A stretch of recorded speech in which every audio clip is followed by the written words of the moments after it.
Ya kita merayakan kemerdekaan yang berapa tadi? 78 ya. Gitu. Nah kita percaya bangsa Indonesia makin kuat, makin besar, punya pengaruh yang baik di dunia ini. Dan ini akan semakin lebih baik. Kenapa saya pikir? Karena salah satunya kita punya semboyan yang luar biasa. Yang masih ingat nggak pelajaran dulu SMP mungkin SD ya? Bhinneka Tunggal Ika. Coba katakan sama-sama, Bhinneka Tunggal Ika. Mungkin udah lama kita nggak bicara ini ya. Jadi Bhinneka Tunggal Ika ini berasal dari bahasa Jawa kuno.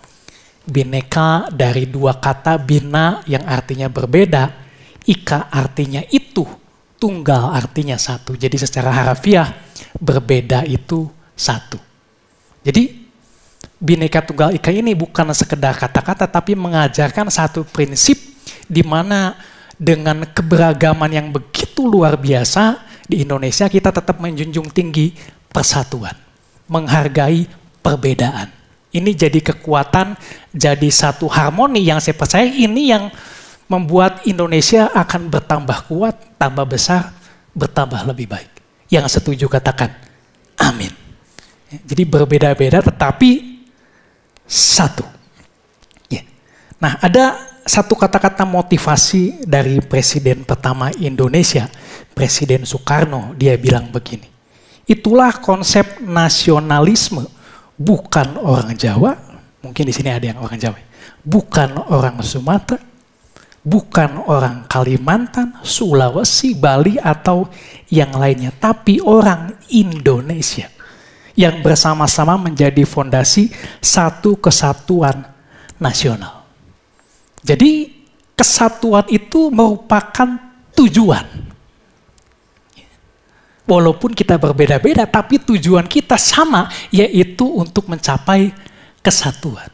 Berarti kesatuan bukan menghapus perbedaan, tapi menghormati perbedaan. Dan perbedaan itu bukan menjadi pemisah, tapi menjadi jembatan supaya kita jadi tetap bersatu. Kenapa? Karena orang Jawa tetap jadi orang Jawa. Orang Bali tetap jadi orang Bali. Yang mengerti katakan amin. Nah kemarin saya baru iClick ya, kadang-kadang di sini juga sama kalau iClick biasa tiap orang bawa makanan ya kan, ada sesi makan dulu. Jadi kemarin ada yang bawa bakso tahu, ada yang bawa kerupuk, ada yang bawa puding, ada yang bawa minuman, ya, ada yang bawa keripik singkong. Kalau air putih di sini sudah tersedia, puji Tuhan. Jadi semua datang dengan bawa makanan yang berbeda-beda. Kemudian kita kumpul diskusi. Ternyata waktu diskusi sharing, kita punya pandangan yang berbeda-beda satu sama lain. Tapi kita duduk makan di meja yang sama. Memuji Tuhan sama-sama. Bisa ketawa sama-sama. Kita berbeda tapi tetap satu. Kenapa? Karena kita punya tujuan yang sama. Ya, mengasihi, melakukan firman Tuhan, ya itu. Jadi satu kesatuan ini merupakan satu tujuan. Nah sama seperti kita berangkat dari rumah yang berbeda, lokasi yang berbeda, tapi kita masuk dari pintu yang sama. Walaupun kita berbeda, kita punya tujuan yang sama. Sehingga ini jadi kesatuan.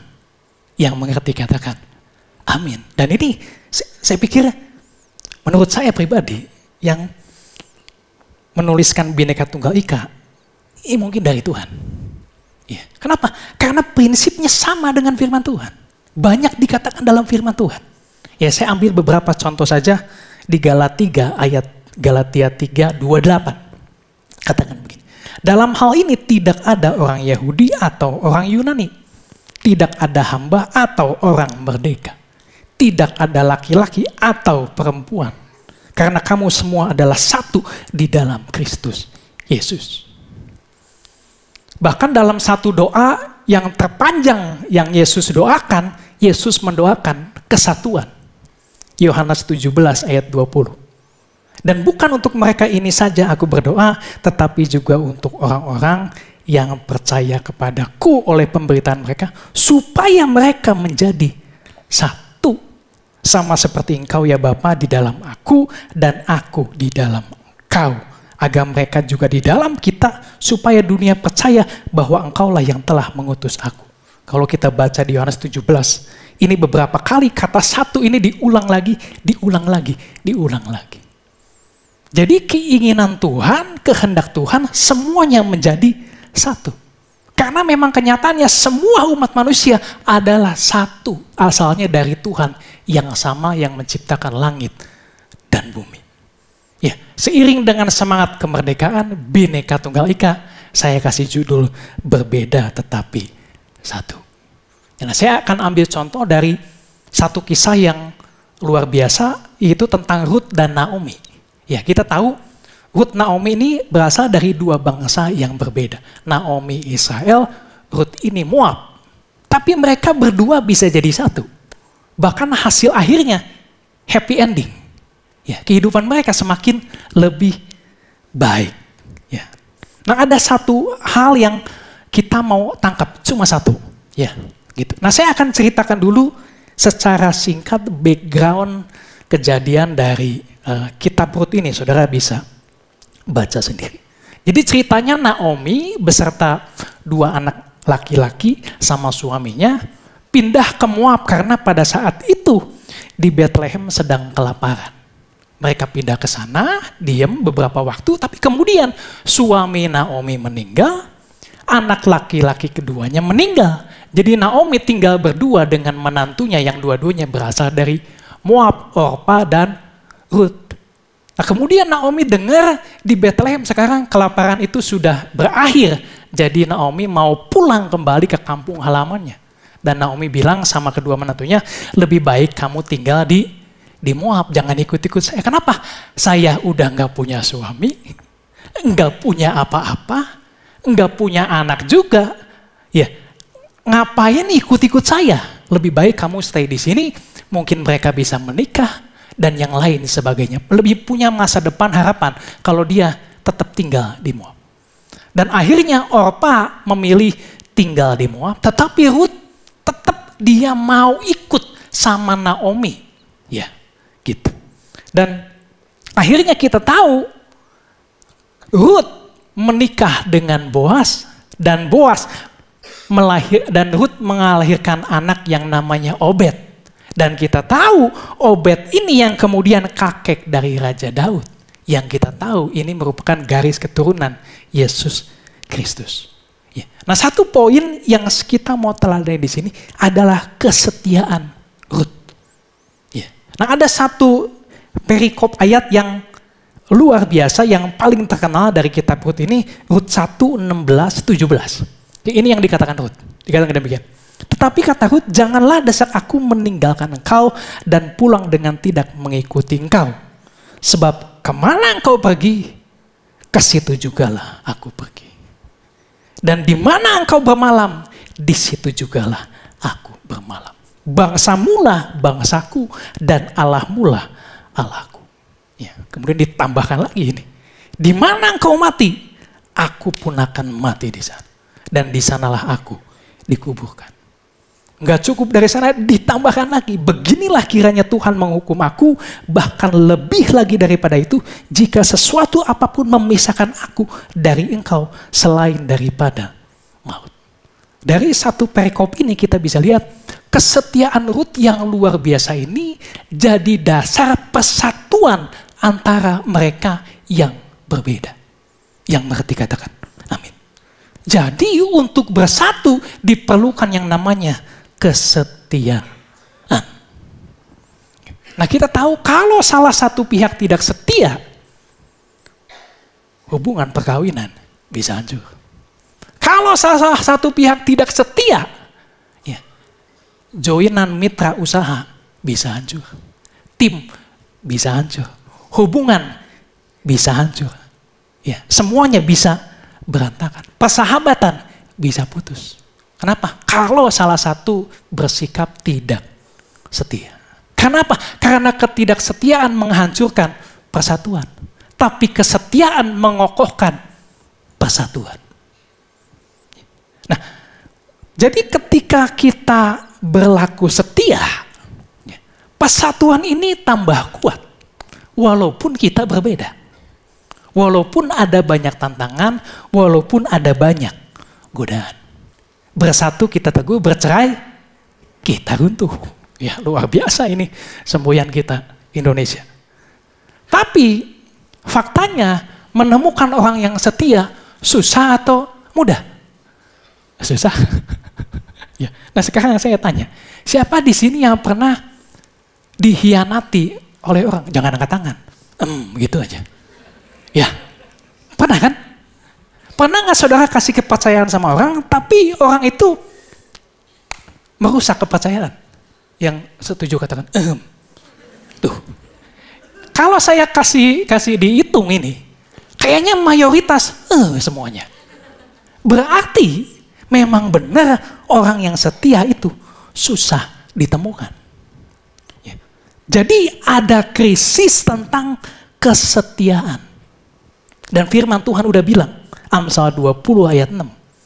Banyak orang menyebut diri baik hati, tetapi orang yang setia, siapakah menemukannya? Nah, kata setia di sini bicara juga tentang kesetiaan, tentang kebenaran dapat dipercaya. Artinya setia ini adalah setia melakukan yang benar, setia tetap memegang teguh kepercayaan. Tapi saya pikir ayat ini sekarang, krisis kesetiaan ini sekarang menurut saya agak menurun. Kenapa? Karena semua orang di ICC orang setia yang percaya, katakan amin. Jadi kalau orang di luar sana mau cari di mana orang setia, mereka pakai Google Map, diarahkannya ke rumah kita masing-masing yang percaya, katakan amin. Jadi kasih tahu sama di luar, kalau mau cari orang yang setia, nggak usah susah-susah. Mereka tinggal datang ke ICC. Amin. Berarti jadi biarlah kita jadi orang yang setia.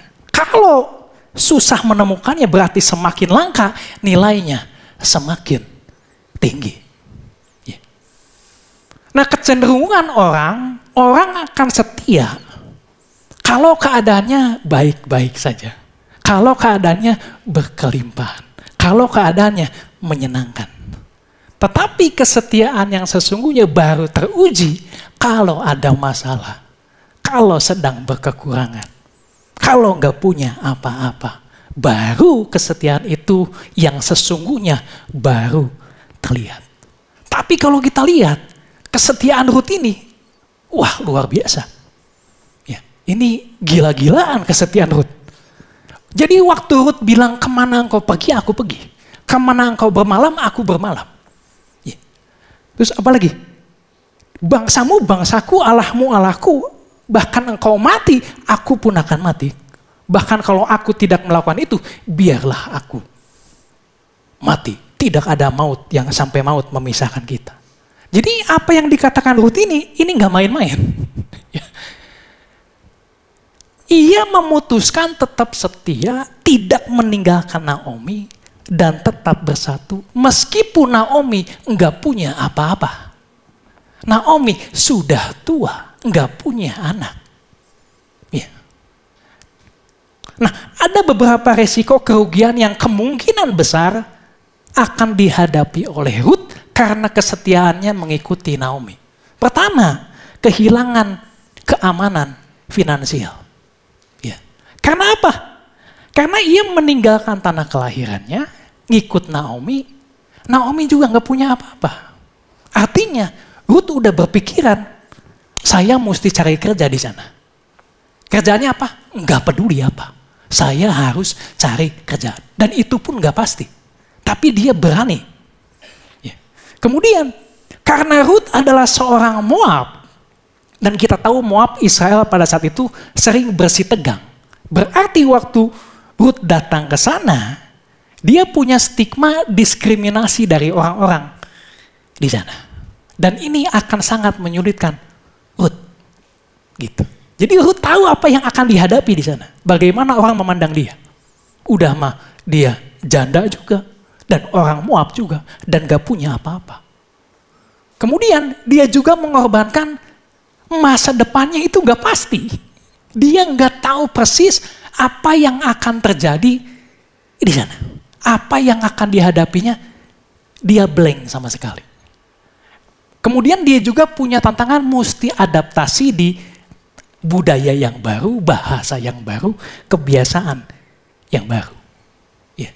Dan yang luar biasa, Ruth ini bisa dibilang cukup muda. Ya. Dengan dia ikut Naomi, dia kesempatan untuk menikah itu mungkin gak ada. Ya. Karena orang Yahudi mana mau menikah dengan orang Moab yang disebutnya kafir. Bahkan dia janda juga. Gitu. Berarti dia juga memiliki kemungkinan besar dia tidak akan memperoleh keturunan. Karena siapa yang mau menikahi dia. Jadi ini yang dikorbankan Ruth karena kesetiaannya. Ya. Dan apa yang terjadi di sana juga mungkin dia punya keterbatasan dalam segala sesuatu. Karena dia nggak kenal siapa-siapa. Yang dia kenal cuma Naomi yang sudah tua, yang sudah janda, dan gak punya apa-apa. Jadi demi kesetiaannya, Ruth bisa dibilang berani mengorbankan segala sesuatunya, sampai nyawanya sendiri. Jadi kesimpulannya gini, kesetiaan adalah memilih berkorban demi kebahagiaan orang lain. Ini kesetiaan. Dan kita bisa lihat bagaimana Yesus setia mengorbankan dirinya untuk kita semua. Nah pertanyaannya, kita lebih senang untung atau rugi? Lebih senang untung. Jadi pada dasarnya orang gak mau rugi. Apalagi mau berkorban. Nah ini seringkali yang jadi penghalang, hambatan untuk orang tetap setia. Ini yang jadi godaan orang akhirnya jatuh dalam ketidaksetiaan. Karena nggak mau berkorban. Ya. Kalau misalnya keadaan tiba-tiba banyak penderitaan. Ya. Orang mungkin cenderungnya akan bisa cepat-cepat keluar dari penderitaan ini. Dia nggak mau dia jadi menanggung derita. Dia nggak mau jadi korban. Gitu. Makanya ini bisa jadi hambatan buat orang setia. Jadi dia lebih memilih mengorbankan kesetiaan daripada dia berkorban untuk kesetiaan. Nah hambatan kedua, kadang-kadang orang selalu tidak puas. Kita ingat Daud. Daud udah jadi raja, dikatakan istrinya udah punya dia. Tapi nggak puas. Dan akhirnya dia ambil Batsheba, istrinya Uria. Demi apa? Demi keinginan pribadi. Dia selalu nggak puas. Yudas juga sama. Demi kepentingan pribadi, dia mengorbankan Yesus. Jadi Yudas tidak setia sama Tuhan. Kemudian pengaruh teman lingkungan juga bisa membuat orang jadi tidak setia. Kalau sekeliling kita, mereka ketidaksetiaan itu sesuatu yang biasa buat mereka. Lama-lama kita bisa ngikut. Tidak setia. Pergaulan yang buruk merusak kebiasaan yang baik. Tapi di atas segalanya, kesetiaan itu berani berkorban demi tujuan tetap setia sama hubungan, sama keyakinan, sama janji, sama komitmen kita. Yang setuju katakan, amin. Nah saya percaya untuk membangun kesetiaan ini dimulai dengan membangun hubungan seseorang dengan Tuhan. Kenapa? Kalau seseorang bisa setia sama Tuhan yang tidak kelihatan, berarti mudah bagi dia untuk setia pada yang lain, meskipun orang lihat atau tidak lihat, dia akan lebih mudah untuk setia. Tapi kalau orang tidak setia sama Tuhan, sulit untuk dia bisa setia sama yang kelihatan. Yang gak kelihatan aja, dia tidak setia. Berarti kalau seseorang mengkhianati kepercayaan komitmen kepada keluarga, kepada teman, rekan kerja atau siapapun, secara tidak langsung saya bisa katakan berarti orang itu mengkhianati Tuhan. Tetapi orang yang setia akan mendapat pahala, yaitu kasih dan penghargaan. Amsal 3 ayat 3-4 dikatakan demikian. Janganlah kiranya kasih dan setia meninggalkan engkau.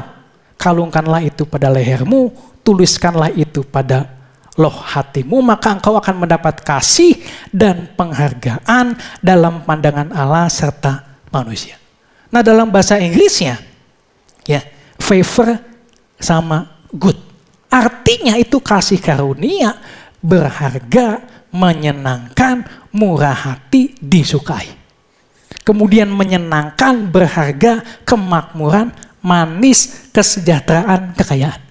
Nah, ini semua kalau kita baca di Rut, semuanya terjadi pada Rut atas upah kesetiaannya. Rut jadi disukai banyak orang. Orang tiba-tiba bermurah hati sama dia. Rut mendapatkan kemakmuran, kesejahteraan, kekayaan. Bahkan hidupnya yang pahit berubah jadi manis. Karena apa? Karena kesetiaannya. Kesetiaannya sama siapa? Pertama, kesetiaannya sama Tuhan. Karena Rut bilang, sekarang Allahmu jadi Allahku. Nah, saya pikir kenapa Rut tiba-tiba bisa demikian? Karena dia melihat contoh dari Naomi, bagaimana 10 tahun dia melihat bagaimana hubungan Naomi dengan Tuhan. Ya. Sehingga dia bilang, Allahmu menjadi Allahku. Dan akhirnya, Rut satu-satunya perempuan yang bukan berasal dari Yahudi, ya, berhasil masuk dalam garis keturunan Mesias yang tercatat dalam kitab Injil Matius. Kenapa? Karena upah kesetiaannya. Kemudian Rut juga setia sama suaminya. Kalau kita baca selama 10 tahun, Rut ini menikah dengan Mahlon. Ya. Mahlon ini orang asing berarti kan? Di Moab, datang ke Moab, mengadu nasib, mengadu nafkah. Gitu. Ini orang asing, tapi Rut ini setia. Enggak tertulis bagaimana 10 tahun perjalanan rumah tangga mereka. Tapi kita bisa lihat faktanya di akhir-akhir kehidupan Mahlon, Rut tetap setia. Berarti selama 10 tahun Rut tetap setia sama suaminya. Nah, kemudian Rut juga setia sama ibu mertuanya, Naomi. Walaupun udah tua, nggak punya duit, nggak punya anak-anak, nggak produktif, tapi Rut tetap setia dan tidak meninggalkannya. Dan kemudian Rut juga setia dalam pekerjaannya. Kalau kita lihat, Rut waktu datang, dia bekerja di ladangnya Boas. Ya. Dan dikatakan ada banyak orang yang kesaksian bagaimana Rut setia dalam pekerjaan yang dia lakukan. Ada di Rut 2 ayat 7. Ya, kita lihat bagaimana Rut setia. Dikatakan demikian. Izinkanlah kiranya aku memungut dan mengumpulkan jelai dari antara berkas-berkas jelai ini di belakang penyabit-penyabit. Begitulah Rut datang dan terus sibuk dari pagi sampai sekarang. Dan seketika itu pun ia tidak berhenti. Kemudian Rut 2:17. Maka ia memungut di ladang sampai petang. Lalu ia mengirik yang dipungutnya itu dan ada kira-kira seeva jelai banyak. Kemudian Rut 2 ayat 23. Demikianlah Rut tetap dekat pada pengerja-pengerja perempuan Boas untuk memungut sampai musim menuai jelai dan musim menuai gandum telah berakhir. Dan selama itu ia tinggal pada mertuanya. Jadi kalau kita lihat bagaimana dia setia bekerja di ladang, berarti dia setia juga sama Boas sang pemilik ladang. Berarti Rut juga setia dalam pekerjaannya. Dan kita juga bisa lihat bagaimana Rut itu orang yang jujur dan kerja keras. Dan hasil dari kesetiaannya sama suaminya, sama Tuhan, sama ibu mertuanya, dalam pekerjaannya, Rut akhirnya menikah dengan Boas, melahirkan Obed yang kemudian ada garis keturunan di mana Yesus Kristus dilahirkan. Bahkan dikatakan para wanita mendoakan anak yang dilahirkan Rut namanya termasyur di tanah Israel. Jadi orang-orang juga mendoakan Rut. Bahkan mereka memuji Rut, menyatakan bahwa dia lebih berharga daripada 7 anak laki-laki. Jadi kehidupan Rut itu bukti nyata bahwa kesetiaan itu buahnya manis. Ya. Mazmur 133 ayat 1-3. Katakan demikian. Nyanyian ziarah Daud. Sungguh alangkah baiknya dan indahnya apabila saudara-saudara diam bersama dengan rukun. Seperti minyak yang baik di atas kepala, meleleh ke janggut, yang meleleh ke janggut Harun dan ke leher jubahnya. Seperti embun gunung Hermon yang turun ke atas gunung-gunung Sion, sebab kesanalah Tuhan memerintahkan berkat kehidupan untuk selama-lamanya. Ya. Nah, saya mau jelaskan di sini. Ini bilang kalau saudara diam bersama-sama dengan rukun, Tuhan memerintahkan berkat. Ya.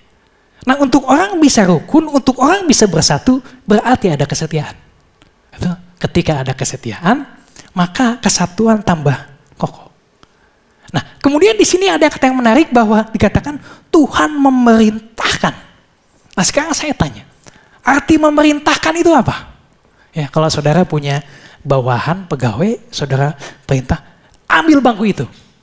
Maka mau nggak mau dia mesti nurut, betul? Pindahkan ke mana? Pindahkan ke sini. Maka pegawai itu akan memindahkan bangku ke sini. Atau kalau waktu kita di jalan ada polisi kasih perintah kita, stop. Kita mesti stop.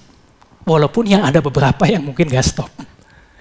Tapi yang namanya merintah, artinya yang diperintah, mau gak mau, nurut gak nurut, dia harus taat sama perintah itu. Betul? Nah sekarang, yang memerintahkan itu Tuhan. Berarti mau gak mau, nurut gak nurut, pasti dilakukan. Sekarang gini, kalau di sini udah ada yang menikah kan? Nah kita tahu kalau menikah itu pasti beda suami istri, ya pasti ada bedanya, gitu. Tapi meskipun ada perbedaan, kalau kita saling setia, kemudian terjadi kesatuan, kemudian Tuhan lihat dari atas sana, waduh, ini ada kesatuan, maka Tuhan di atas gini, berkat kemari, berkat datang. Turun ke sana. Kemana? Ke situ tuh. Pasangan ini. Turun. Bawa pasukanmu. Jangan keluar di sana sampai saya bilang. Tinggal di sana. Berkat Tuhan. Amin. Saudara punya organisasi, punya pekerjaan, punya komunitas, punya iClick. Beda-beda kan orangnya? Ya, pasti beda-beda itu semua. Tapi saudara bisa menghargai perbedaan. Saudara saling setia satu sama lain. Terjadi persatuan. Kemudian setelah jadi persatuan, Tuhan lihat di atas. Wah, ada kesatuan. Tuhan panggil lagi. Berkat datang. Berkat datang. Dia mau gak mau mesti nurut sama Tuhan. Kamu lihat gak perusahaan ini? Kamu lihat gak komunitas ini? Lihat Pak, turun ke sana. Penuhi di sana. Berkat itu turun. Amin. Nah bangsa Indonesia ini besar. Dari Sabang sampai Merauke. Wah banyak banget. Ketika bangsa Indonesia ini yang berbeda bersatu, saling setia satu sama lain, terjadi kesatuan. Tuhan di atas panggil lagi. Berkat, datang, bawa pasukan yang banyak. Penuhi setiap wilayah Indonesia, jangan ada setapak pun tidak ada berkat. Maka Indonesia diberkati. Yang setuju katakan amin. Nah saya nggak tahu masalah saudara. Ya. Kalau saudara bisa setia, bersatu, Tuhan akan perintahkan berkat sama saudara. Yang percaya katakan amin. Jadi kesetiaan itu akan menuntun seseorang pada kehormatan dan berkat. Nah kita harus tetap setia sama Tuhan maupun kepada manusia. Karena kesetiaan kita tidak akan sia-sia. Banyak firman Tuhan yang mengatakan bahwa Allah punya harapan banyak tentang kesetiaan. Keinginan Tuhan orang-orang itu anak-anaknya setia kepadanya dan pada gilirannya setia pada orang lain. Bahkan saking pentingnya kesetiaan, dari Galatia 5:22 salah satu buah roh yaitu kesetiaan. Kita baca di Galatia 5:22-23. Tetapi buah roh ialah kasih, sukacita, damai sejahtera, kesabaran, kemurahan, kebaikan, kesetiaan, kelemah lembutan, penguasaan diri. Tidak ada hukum yang menentang hal-hal itu. Nah tadi kan saya tanya siapa yang pernah jadi korban ketidaksetiaan. Banyak yang ya. Tapi biarlah itu jangan membuat kita juga jadi ikut-ikutan tidak setia. Ya, walaupun agak sakit juga rasanya. Ya, gitu. Karena sama seperti Tuhan di 2 Timotius 2:13 dikatakan demikian. Jika kita tidak setia, dia tetap setia. Karena dia tidak dapat menyangkal diri. Jadi hal yang sama, Tuhan mau kita tetap setia. Walaupun lumayan berkorbannya berat. Sampai mungkin kita berdarah-darah. Ya. Tapi kesetiaan Tuhan, upahnya itu selalu hidup, pengharapan, kemakmuran, kemanisan, murah hati, disukai orang. Amin. Nah, kesetiaan Naomi ini 10 tahun dan saya nggak tahu berapa tahun waktu dia ikut sama kesetiaan Ruth ini, nggak tahu berapa tahun waktu udah pindah ikut sama Naomi, nggak tahu. Apakah jumlahnya 15 tahun? Nggak tahu. Gitu. Nah saudara mungkin udah setia selama ini. Mungkin 10 tahun, mungkin 15 tahun. Ya, gitu. Tapi orang tetap berlaku tidak setia sama kita. Tapi Tuhan lihat. Amin. Dan kesetiaan Tuhan selalu membawa penghormatan, berkat sama kita. Amin. Dan kalau kita punya pasangan, ya, kalau ribut, cepat-cepat baikan aja. Ya, kalau kita ngebaikan, nanti hancur, Tuhan gak akan perintahkan berkat. Gitu. Karena Tuhan tidak suka perpecahan, tapi Tuhan suka persatuan. Nah sebaliknya, kita harus tetap bangun persatuan ini. Ya. Kita menerima perbedaan tapi terus tetap membangun persatuan. Ya. Suami istri walaupun beda, tetap kesatuan. Kebiasaannya gimana? Yang bisa bersama? Doa sama-sama. Ya, doa sama-sama itu salah satu yang sangat bagus untuk kita dua yang berbeda jadi satu. Ya. Firman Tuhan bilang di mana 2 atau 3 orang ada, aku hadir di sana. 3 tali utas sulit untuk dipatahkan. Ya. Kalau 3 ini berarti suami istri, satunya itu Tuhan. Amin. Kalau orang sepakat apapun yang dia minta, Tuhan akan kabulkan. Enggak ada Tuhan bilang kalau gak sepakat, Tuhan akan kabulkan. Selalu ada kesepakatan, selalu ada kesatuan. Amin. Apapun tantangan kita. Ya. Kalau kita udah menikah, kita punya partner yang bisa sepakat. Lebih mudah. Yang belum nikah, ya cari teman aja dulu. Kalau kita udah menikah berarti kita punya keuntungan, kita punya partner yang bisa jadi satu sama kita. Sehingga kita jadi satu kekuatan. Walaupun berbeda dan gak akan bisa rubah. Ya, orang Jawa tetap jadi orang Jawa, orang Bali tetap jadi orang Bali. Ya. Nah, ada satu ayat yang saya akan bacakan di Rut 2 ayat 10 sampai 12. Dikatakan demikian. Lalu sujudlah Rut menyembah dengan mukanya sampai ke tanah dan berkata kepadanya, mengapakah aku mendapat belas kasihan daripadamu sehingga Tuhan memperhatikan aku padahal aku ini seorang asing. Ini Rut bicara sama Boas dan Boas menjawab, telah dikabarkan orang kepadaku dengan lengkap segala sesuatu yang engkau lakukan kepada mertuamu sesudah suamimu mati. Dan bagaimana engkau meninggalkan ibu bapamu dan tanah kelahiranmu serta pergi kepada suatu bangsa yang dahulu tidak engkau kenal. Tuhan kiranya membalas perbuatanmu itu dan kepadamu kiranya dikaruniakan upahmu sepenuhnya oleh Tuhan Allah Israel yang di bawah sayapnya engkau datang berlindung. Saudara, Rut enggak perlu mengatakan sama semua orang, hey, saya orang setia, saya orang setia. Ya. Tapi kesetiaan yang dia tujukan hari demi hari demi hari. Kesetiaan itu yang akhirnya mengatakan pada banyak orang. Ya. Waktu kita setia mungkin orang gak lihat. Waktu kita berkorban untuk setia orang gak lihat. Bahkan orang memandang remeh apa yang kita korbankan untuk kesetiaan. Ya. Tapi Tuhan lihat. Amin. Dan Tuhan bisa membuka mata semua orang. Dan akhirnya mau gak mau orang harus mengakui bahwa dia memang setia. Saudara, Daud waktu mengembalakan 2-3 ekor kambing domba, saya tanya, yang lihat siapa? Yang lihat cuma 2-3 ekor domba itu. Ya. Betul? Tapi ada lagi satu pribadi yang lihat, yaitu Tuhan. Ya.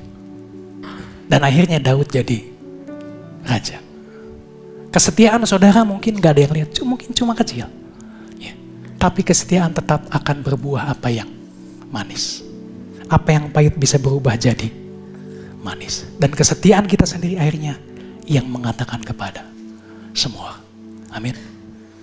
Dan pada akhirnya biarlah kita semua jemaat ICC menjadi orang-orang yang tetap setia. Amin. Kita percaya, saya percaya kita sudah setia, tapi biar kita terus setia apapun tantangan yang kita hadapi. Mari kita bangkit berdiri.